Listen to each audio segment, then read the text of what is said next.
This episode's brought to you by Blueberry Jelly Belly. Blueberry Jelly Belly. Soda. It's delicious. It is delicious. Hello, and welcome to another Pokepocalypse. Here we're going to cough really loud in the microphone. We just had an episode that we had to completely redo and scratch because he had the mic off the entire time. Okay. So there's a button, right? On and off, obviously. And I play with that button before we start every video. So it's amazing that we've done like 20 of these things, and only one time we've done the entire thing on mute. Only by the grace of God. Now, here we're going to talk about the first generation of Pokemon. I remember last time we talked about how we got into Pokemon, so you already know the answer for me. But we're going to talk about the first generation of Pokemon. We're going to talk about our favorite gym leaders, our favorite moments, things, our favorite Pokemon, things we like about it. This one's going to be, I'm going to have the most to say about this one. And then going here forward, obviously it's going to be mostly on James's side. So we're going to start out with first generation of Pokemon. There was technically three versions. Well, four if you want to get technical. In Japan, they were originally released as red and green. They were released here in the States as blue and red. Yeah. And then we had yellow. We had yellow. Blue was released in Japan a little bit later. Yes. That was one with the better sprites. Yes. That's one our sprites were based on. We never had the ugly looking Pokemon. Even though they actually did change some of the good Pokemon from red and green to crappy ones for some reason, like a coughing in his face being on the bottom. On the bottom, yeah, it's weird. What's that about? Weird graphical mix-ups. He had one job, coughing guy, one job. That's not Achoo! You were the coughing guy. What are you doing? Alrighty. Real quickly, we're going to start out with which of the two in this version we had. We both had blue version. Although I've gone through and played all of them. Yes. Blue was my first one. In fact, I don't think I've ever played red, but I do distinctly remember liking Beedrill more than Butterfree, and I think that's only because I couldn't get Beedrill. You know what it is. Yeah. You want what you can't get. What are the other major differences between the two? Red had Growlithe, while blue had Vulpix. Yes, it's probably another reason I love Vulpix more than Growlithe. What about, I remember Sandshrew. Wasn't he exclusive to one or the other? I think so. Yeah, I think he was. Someone cried this out there. You guys are so bad. You know anything about Pokemons. How about the one we like? Screw you, nerd.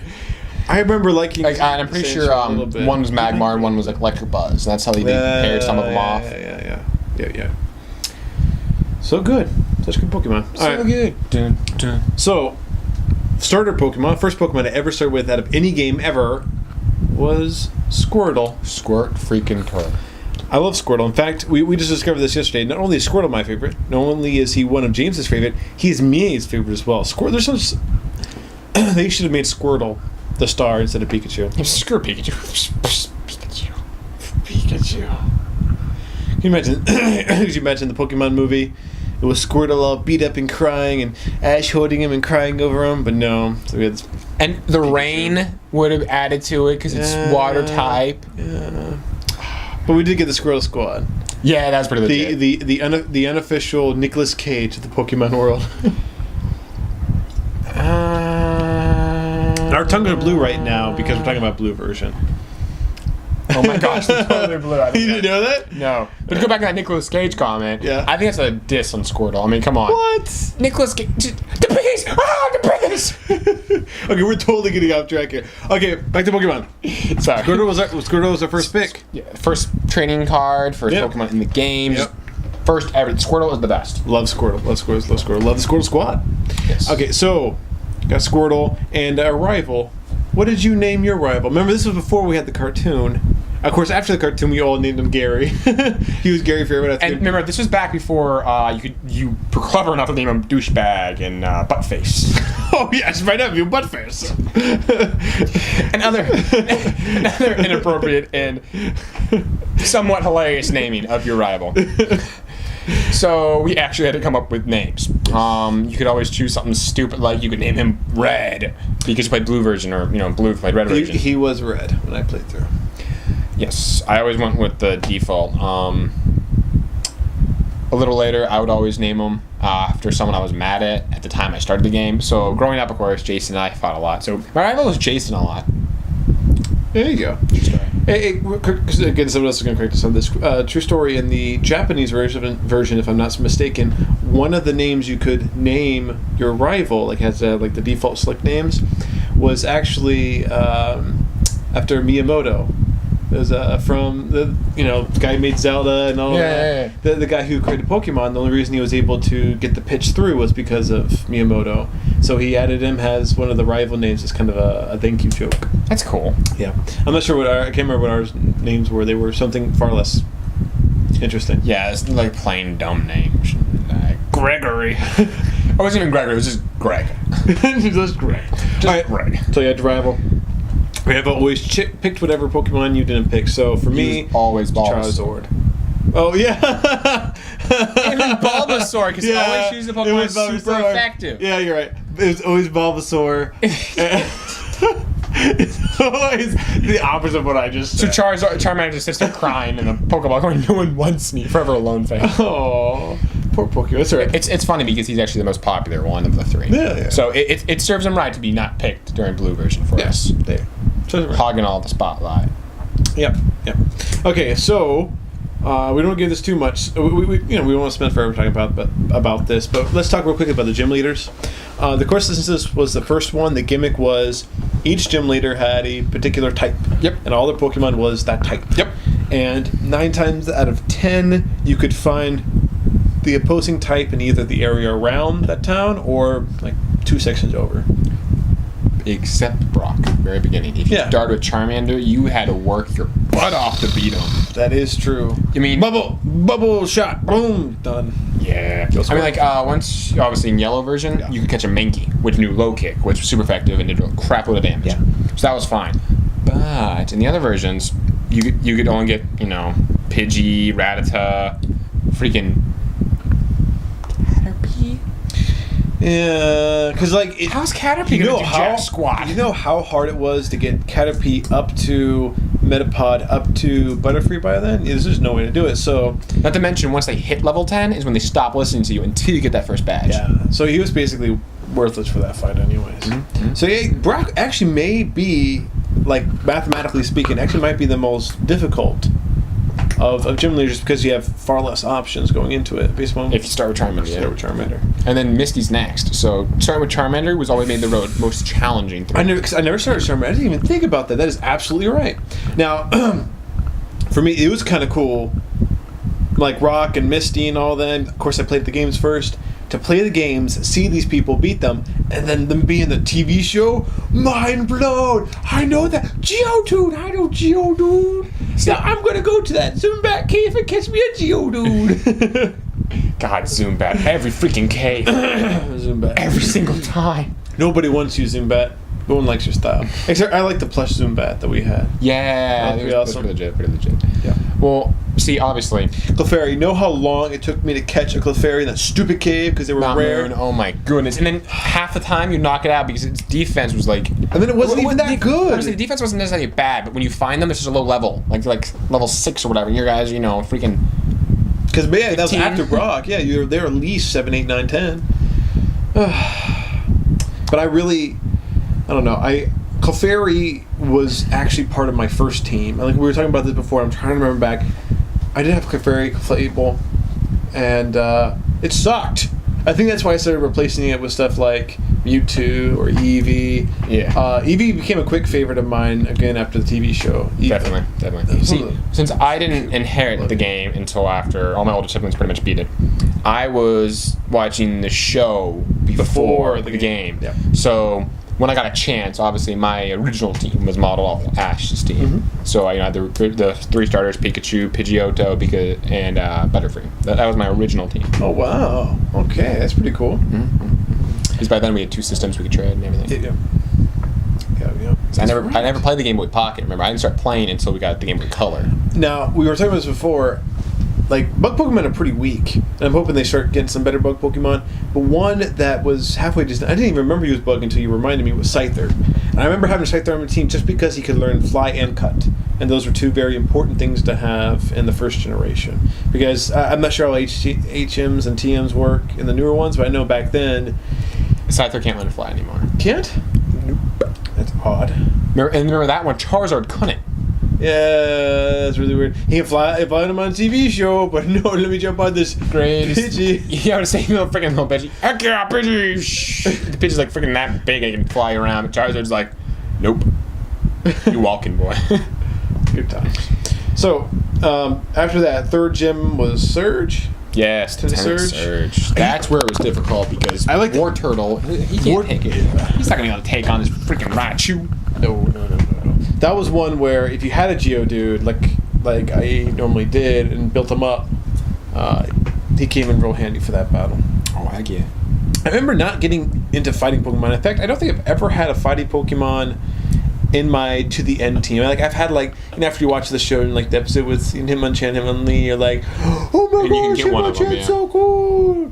And so yeah, I remember like doing that and having my team for like temporarily, but never to the very end. I just never got into fighting Pokemon. But I think now that there's way more types added now than there was back when I was playing, I'm thinking tables might be a little more even out. Fighting Pokemon might be more useful. But they're super effective against both of the new types that were added in the second generation, really? Dark and Steel. Super Really, effective. that makes sense. Yes, because the one thing they were super effective against was normal. Yes, That was it. and I remember they sucked against ghosts. They sucked against psychics. Yeah, they weren't very good in the first gen. So very many of them. Either. After Surge was remember Erica, the girl we forgot her name at all. That's right, The Ball grass Bloom chick. The grass. She had an episode in the show, right? Because I remember Ball Bloom. I don't remember I don't remember the episode like at all. Is it really? Is she really that boring of a character, or Kind of. I mean, I know in the series she was only the second gym leader not to join up with Ash. Yeah. And Lieutenant Surge gets a pass because he's the freaking Lieutenant Surge. I mean, he was awesome, legit, and like he fought the war with his Pokemon. So I mean, Dennis Surge is the man. We'll go to that another time. Actually, when we started taping the Pokemon episodes, that was one of the few episodes we didn't get to tape. For whatever reason, they aired them out of order, and they aired the episode after that. And we kept on taping from there. So we never got that episode. But we got them when Keith bought the DVDs. there was I'm pretty sure I remember watching it on tape though. On tape? Oh, we might have gone back and taped it. Yeah, I think we might have. Like out of order. Or it could have been that we got one of them because when he fights against the gym leader, it's never just one episode; it's a handful. So I'm thinking we didn't have like the beginning, end, or like middle one or something. Yeah. Because I remember Ash considering evolving his Pikachu, and has Thunderstorm. Pikachu smacks the stone out of his hand, starts giving him a pep talk. And you're like, Pikachu, I can't understand you. You're going pick up Pikachu. Oh yeah, they didn't bother to put like subtitles or anything. Just like pick up Pikachu, and like Ash is starting to cry, and you're like, that's so you're so right, Pikachu. I'm with you, man. You don't need to evolve, man. You're perfect just the way you are. No, you're not. When I finally started using Pikachu, like obviously not in yellow version, because when he's like fat. Oh, the fat Pikachu is my favorite Pikachu. And like he had like brown like paws, like a darker belly and everything. But after we started watching the show and I started adding Pikachu to my permanent team, I always made him a Raichu. Like we'll talk about this again in the later generations, but for the first generation, I cannot think of a single Pokemon where there was a possible large downside to evolving. It was always evolved is better. Always. Yeah.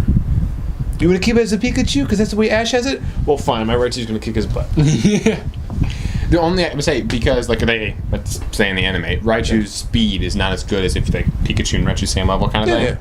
But his attack, his defense, I mean, like it's just it's nice. Blows him out of the water. If you keep like quick attack or something like that, it doesn't matter. You don't need speed. You automatically go first.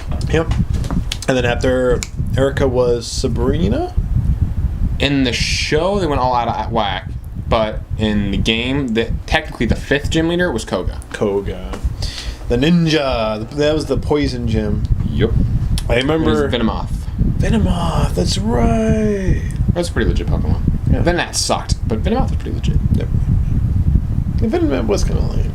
Yeah. Even in the cards, like that was probably one of the worst cards. I remember it was something like 40 hit points, 10 damage, has 50% chance of hitting and confusing itself. Yeah, something dumb. And then after Koga, then was Sabrina. Yes. And I remember Sabrina Being uber creepy in the anime. is super creepy in the anime. I remember the game she wasn't as creepy, but she was tough. For some reason, I remember having a hard time against her, and I'm not because- sure why. Psychic were freaking legit in that That game. generation. Because the only weakness they had, if it correct me if I'm wrong, I'm pretty sure is Bug. I'm pretty sure Bug and Ghost, obviously. Ghost. But they were all super effective against them. Yes. So, and her psychic Pokemon are freaking fast. So, I send out my gang, I'm sending out my Hunter, boom, dead, one hit. Oh, I'm sending out my Butterfree, boom, dead, one hit. Like I said, I remember putting Mewtwo as part of my permanent team, but I distinctly remember not having any of the other psychic types because the only one I thought was super cool / cute was Abra, and then I didn't want to evolve him because I didn't like the way Kadabra or Alakazam looked. I didn't mind Alakazam, but Kadabra's got that weird, like, slug tail coming out of his butt. Yeah. Weird. But no, yeah, she was definitely one of the hardest. In fact, in Gold, Silver, Crystal, Heart Gold, Soul Silver, when you go back through it again, she's really tough to beat because she's like 3 Pokemon. You have like freaking 11 badges by the time you go against her. But she was tough because they were so freaking strong. Once Psychic took out your freaking Steel Pokemon, and Steel's like, yeah, Psychic doesn't hurt. So it's pretty legit. Okay, so after her was Blaine. Blaine was another one I remember really liking. Blaine was awesome. So In the series, he's really cool too. It might have been because I started with Squirtle and all that, but I always remember thinking fire Pokemon were cool. Yeah. Vulpix, Growlithe, just like fire Pokemon in general were just really cool to me. Yeah. And since he was the fire gym leader, he was really cool. Didn't you have to find him in a volcano? That was in both the anime and Yellow? Gold and Silver because the volcano erupts and destroys his gym. And so you have to go to the volcano and go through the volcano to get to Blaine to fight him. Okay, that makes sense. And then after that was Giovanni. Genova. Who's Genova? Giovanni. Yeah. Good save, James. Yeah, good save, James. Giovanni. And I remember Giovanni didn't have a type, did he? Because Ground. It was ground. It was ground type. Yeah, because he had like King, Queen. Oh yeah, but by then it was Goal. easy pleasy, lemon squeezy because Ride on. he had Blastoise by then, and Blastoise just. Oh yeah. He was not very strong. I mean, you beat him like several times through the game, anyways. Because he's the mysterious, Team Rocket boss. So he was a pushover. Okay, real quickly, let's talk about how awesome that is. Awesome of a twist for a little kid's game. I know That like the first evil organization was fifth. first gym last you get leader. to. Yeah. First gym you get to, and the gym leader's not here. That's lame. Continuing on. Yeah. You go back a couple times. I know I always did. Nope, gym leader's not. Nope. And then he was the super villain. Pretty mind blowing. It's pretty legit. Yeah. So, okay, let's rate gym leaders here. Alright. Who is your? Okay, well we got 8, so let's break it up into 3s. Who's your top 3 gym leaders? Who's your bottom 3 gym leaders? And this can be any distinction whatsoever. So I can say I liked him because he was cool. I liked him because he was easy to beat or hard to beat or whatever. Exactly. All right. So I'm gonna start with my number 3. This is good or bad? Good. Good. Number 3, good. Misty. Misty. I kind of had a little half crush on Misty as a little boy. Now, when I played the games through the first time, I think I liked Misty because I had a Squirtle and she was a water type. I kind of like that. Way! We just become best friends, kind of thing going on. And of course, like when she came out, she was like riding on like a star. No, what's what they call it? Starmie. Starmie. Staryu. Staryu evolves to. Yeah, Starmie? I feel like a horrible Poke fan now. I can't think of it. Starmie? Starmie? That sounds right. That might be like a Homestar Runner thing. Yeah, it's Starmie. I know it's Staryu. God, Starmie. Yeah, I think Starmie. I do think Starmie. Anyway, okay, but keep going. You're number 3. I apologize. My number 3 is Brock. Okay. Brock's pretty legit. Not only from the anime, but him being just the first one you go up against, just the one that starts it all, and being pretty tough. Yeah. I mean, obviously with Squirtle, but even then, I mean, Onyx was pretty strong, do some damage, and Squirtle being your only one really at that point could do anything. Yep. I always had the plan of I always send out my Rattata, which eventually I never evolved into Eradicate. I have on my team and I get rid of him by the time I get like freaking Lieutenant Surge, maybe Misty. Rattata and my Pikachu, and they always use tail up, get knocked out, tail up, knocked out, and then bubble, boom, half, maybe all their life in one hit because of all the tail whips. That was always my strategy against the man. That's how you do it. Now, for my number 2 is Brock. Is Brock. Brock the Now, this Rock. one is mostly just from the cartoon. Brock was my favorite character in the show by a long shot. He's really funny, real fun character. A lot of that charm that he has in the show doesn't really come through in the games for obvious reasons. Yeah. But like you said, he was the first gym leader, and that was the first time you're like, oh my gosh, like, I have to beat this guy. You know, his Pokemon's way better than these other guys around here. Like, everyone looks up to him. You know, he's a big freaking deal. So I remember enjoying that. Brock with no eyes. I'm Brock eyes. Big ass. So you're number 2. And number 2, this is Tuffy. Laying all my cards down on the table. No, okay, I don't know what I'm talking about. I'm talking something weird. I'm going to go with Blaine. Okay. Blaine is pretty cool. Blaine- Reason we talked about. Yeah, Blaine's pretty legit. Yeah. I mean, because of things we already talked about, but him just being, he's just, you know, he's cool. He's got the fire. I mean, he was a tough gym leader, but again, Blastoise, you know, I've sensing a pattern here. Yes. Water Pokemon, man, you can't beat him. I don't care if you got electric. I don't care if you got grass. Water, man. Can't beat him, join him. My number one trainer, one I near and dear to my heart, as I like to say, Lieutenant Surge. There she is. He is just so cool. In the show, he's awesome. Yeah. In the game, because we come from a military family, of course, and it was just so cool being like, oh, he's a soldier. We're soldiers. That's so cool. And he's a soldier. Yes. And then when and when you watch the show, like all the gym leaders, like, you know, I care about my Pokemon, except for me, Sabrina, she's weird. But like he like legitimately like cared about his Pokemon. You know, like he pushed him real hard. He was really tough on Raichu, but he loved Raichu. You know, That's why he pushed him hard. Exactly. Because he wanted me to be the best, because in his eyes, he is the best. Yes. And they really shone out to me. That's why I really liked them. Same thing. That's why I was kind of like going off of you. Yeah. It's a freaking Surge, He's a man. freaking Surge. That freaking Surge. He's the man. Okay, so to wrap this up, let's name our 3 favorite things from this generation and our 3 least favorite things from this generation. And what about the gym? Oh, is there really a couple? Let's do three least favorite gym leaders. Let's yeah, do that. 3 favorite things, least favorite thing. All right. All right, least favorite Gym leaders. Least favorite gym leader, number 1, probably Koga. Number 3. Yeah, the first of the I know. Number 3, as in he's not the worst. Number Yeah. 3, Koga. I never really understood poison as a type. It's right there with Bug. It's right there with Bug and fighting. Like, I never really got those. I don't remember it being particularly hard. I remember the gym being confusing and a pain in the butt, and I hate it so much. So for that, Koga, stupid visible walls, number 3. I'm gonna go Sabrina. Okay. And my thing here is, again, show creepy as all heck, and just and not to mention how creepy that was, but she was difficult to beat. And it got annoying. It got annoying after a while. I'm like, screw you, Sabrina. Yes. She's my number 3. There you go. My name number 2 is Sabrina for pretty much the exact same reasons.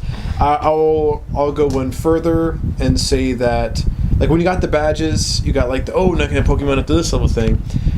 I kind of remember, like, when you got the badge from her, it wasn't that big of a deal. Like, the level increase you got, like, wasn't that much. Or I think it was something like it allowed you to do, you know, up to like 60 or something, outlandish or something stupid. Oh yeah. And I can't remember, but there, obviously after you beat a certain gym leader, you can use a certain thing. Like Misty, you could use Cut. You know, Surge, I think, was like Strength or something like that. And then, you know, Erica was Fly. Yes. And Surf was Koga. So then by the time you got to Sabrina, it was just like, oh, you're letting me do this one I'll never do. Or I can't remember if she even lets you use a move after you beat her. She's like, Yeah, I don't remember. Yeah. Okay, so for just not being a very good gym leader, that's her. So you're number 2. my number 2 is Giovanni. Okay. And my reasoning for this is because of all the hype, of all the, oh man, I just barely beat him, and the, you know, Team Rocket, you beat him like 3 times. He was kind of a letdown. His gym was stupid. It didn't really make any sense to me. And he wasn't that hard to beat. I mean, he's supposed to be the toughest gym leader. And he was like, yeah, I've beaten you so many times. You're a pansy. Yes. You're going to jail, son. Okay, for me, number 1 is Giovanni. I didn't like Giovanni at all. Like we said, like he was, by the time we got to him, he was too easy, especially for us Blastoise kids. And how can can I put this? All the stuff you want to do at the end game, you can't do until after the Elite Four. Yeah. So like beating him doesn't do anything except for give you access to Elite Four. It felt like a stumbling block, like just a roadblock in the way. Now he was pretty cool, like we said before, like about the whole twist reveal thing. Yeah, exactly. But as a gym leader, that's not very good. Yeah, and like I said, if you're ready to ground, like we doubled up on ground. Well, ground and rock are different, but still, like, yeah, you use the same things to defeat them. They're pretty kind of similar. Yeah, in fact, ground. Correct me wrong again. I'm pretty sure is rock the one that can be hurt by electric, or is it ground? It'd be rock. Rock can be hurt, but it's not very effective. Yeah, so obviously I prefer. But in the show, Pikachu could use a Super Thunderbolt. Super duper Thunderbolt. Because that's how Pokemon works. Anyways. Okay. My number one. Yes. So you done? Oh, yeah. Right. Don't my number one is Erica, only because she's the most, like, as you say, I named most forgettable. I named off all of them, and she was one I forgot. I mean, I don't know. She's just wasn't that interesting. Plant. And like her gym was, it was just, yeah, I don't know. The whole idea, she wasn't memorable. She didn't really. She gives you Giga Drain. I'm pretty sure it's Giga Drain. She gives you the item. And at that point in this game, unless you started with Bulbasaur, no one on your team can learn it by then. And it's like it's pointless. I don't know. I just wasn't much of a fan of Sabrina. So you have it. Erica. The names. The names. Now, to wrap it up, we're going to talk about our 3 favorite things, our 3 least favorite things from this generation. I'm going to start number 3 as my favorite thing from this generation was feeling like you could catch them all. And that's something that I'm sure a lot of these recent fans, like all 600 something, you're not going to be able to catch them all. Can't happen. You can go on eBay and buy a game that has them already on then. That's yeah. Yeah, you can't really catch them all, and that sucks. In the first game, though, you did have that sense of catch them all. You just had to know someone had the other version. Yeah. It's pretty good. My number 3 thing I really liked about, the original was you had to take your time and actually play it and beat it. Like, you couldn't just speed through it. You can't just skip all the dialogue. And I tried. I did because of that. It keeps track how long you played. Yep. 7 badges, 2 days, plus 4 million. I mean, it's just like, it's just like, it took me forever. And though I really appreciate the bike and the running shoes, because sometimes you're just holding the thing over going, I kind of liked that I didn't have it. I kind of liked that you had to walk everywhere and you had to just experience everything. So, okay. I like how it made you, actually be part of the game. I like that. So, my number 2, I like Missing No. Huh? Missing No, the glitch that lets you get infinite rare candies or whatever. Yes. Infinite rare candies and infinite master balls. Okay, this is back in age before internets for all you out there. Internets. You hear rumblings in the school grounds. I got the newest issue of Nintendo Power, and you know what it said about Missing No? What's Missing No? What's that mean? It's a secret Pokemon. What? What number is it? Is it 151? I don't know, but sometimes it evolves into a prehistoric Pokemon or a Genghis-Khan for no apparent reason. Genghis Khan was an evil person. It was what? It's Genghis Khan with K. Ooh, that's a Genghis Khan? Yes. No! Raven Village. Yes. Mongols. I mean, what can I tell you? All right. That was pretty legit. Let's see. My number 2. Yes. My number 2 of the game would have to be. This obviously is probably coming more from Yellow, but just because of Yellow, it took from the anime. It based the game on the anime. You start with Pikachu. Pikachu follows you around. And that was just mind blowing at that time. It's like, holy crap. Your Pokemon is out. It's right behind you. You can turn around and talk to the thing, and then a heart pop up or. Oh yeah! It was just like it was and so have a little cool. tail wiggling back and Exactly. forth. I was like, obviously that's more Yellow, but still, even you can still see it in the other 2. It's just the whole concept of being the anime. Like I said, I was the anime first person, so seeing them connect was pretty freaking cool. Pretty mind blowing. And for me, my favorite thing about the first generation of Pokemon. Oh, it's tough. I really don't know. My favorite thing. I was going to say something about the synergy with the anime, but you just said, no, okay, keep repeating after you. I guess it's going to be that. It's going to be the synergy that they had between the show and the game, and how you could, especially at least with Yellow, with Team Rocket. I love Team Rocket. I love Pokemon. Yep, real quickly. So, the synergy you had between the show, love Team Rocket and all that. It's great. We love the synergy. What's your number one thing about Pokemon? My one thing about Pokemon is Pokemon itself. I mean, it was the first one. It was what started it all. Yes. It's just plain freaking awesome. Pokérap? Oh my gosh, and it wraps all 150. Yes. One? Because, Mew shows up eventually. Anyways, Bulbasaur, Geodude. but yeah, I might select. That's what I made up. Lactite. Stalactite. I am writing this down or sending this in. That's me, new Pokemon. Look for it. Now, Pokemon ABC. Washington, Tacoma, robots. My 3 favorite states. And just all right. Anyways, I can interrupt me. It's kind of off what you said about the fact you can catch them all. It's just the whole concept of the game. The game itself is my favorite thing about the game. It's just all you could do. In fact, you could catch them all. Yeah. The Elite Four were challenging to the point where you have to save before each of them, because if you lost to the third one, you have to go back to fight the first one and everything. Yeah. It was just so much fun. Yeah. Just mind blowing. The fandom surrounding the game was just so amazing. You guys don't even know. My mom knows all original 151 Pokemon. Boom. Speaking of